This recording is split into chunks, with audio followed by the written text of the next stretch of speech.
Hello guys, this is Alex again, and this is a quick video on the Ford Transit truck 2015 onwards. This is the fuel filter replacement. Sometimes the warning comes on your dash saying that it's blocked because of all the crap in the fuel, and it's quite easy but stupid job. The fuel filter is underneath. I'm going to show you where it is. You can do it at home basically. The fuel filter is, let me get a torch for you guys to make it easier.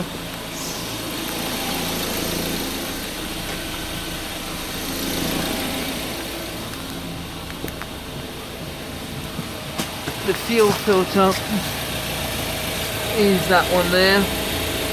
Disconnect the plug, and you're going to need a very big grip to undo it, because it's quite a big filter and it's very tight.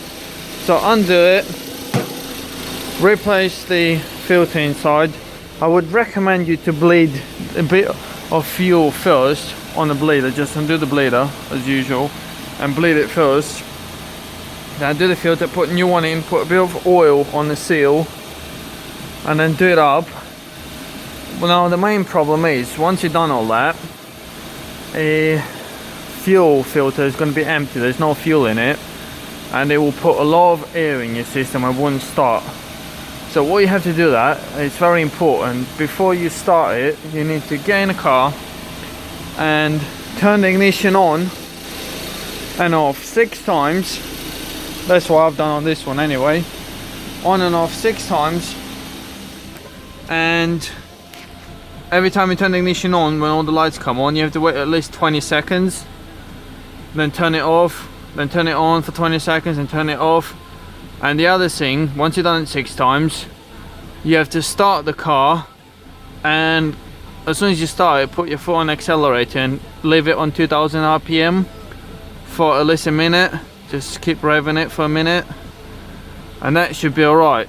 In last case, if you haven't done it and it's too late and now you're watching this video, there is another solution you can do, is this bleeding valve. That one there. That is a fuel system bleeding valve that you can undo, turn ignition on, press on it and bleed it till the air comes out. It might take a while if you haven't done what I've told you. It will take quite a while to come out of there, but that is your basically plan B if everything goes wrong. They are pain in the ass, they've always been, but I've done them, a couple of them, and the way I told you to do it, with ignition on and off 6 times, that is the best way to do it. And just rev the engine when you start it the first time for a minute. Once you've done that, just obviously check it for leaks, your fuel filter, because it is awkward bastard to do. And there is actually the marks on the fuel filter where you're supposed to tie it, where it's supposed to stop. It's like a locator. But yeah, just don't forget to do the ignition on and off 6 times, guys, because that will help you. And do wait 20 seconds, because the fuel filter housing is quite big. It takes a while to fill it up. I hope this was helpful, and we'll sort you out, guys. I hope you watch this video before you actually do the job. And if it was helpful, please subscribe, comment below, like my videos, share them with your guys that got transit as well, because this will save you a lot of trouble. And let me know how you get on. Thank you very much for watching, guys, and have a great day. Bye.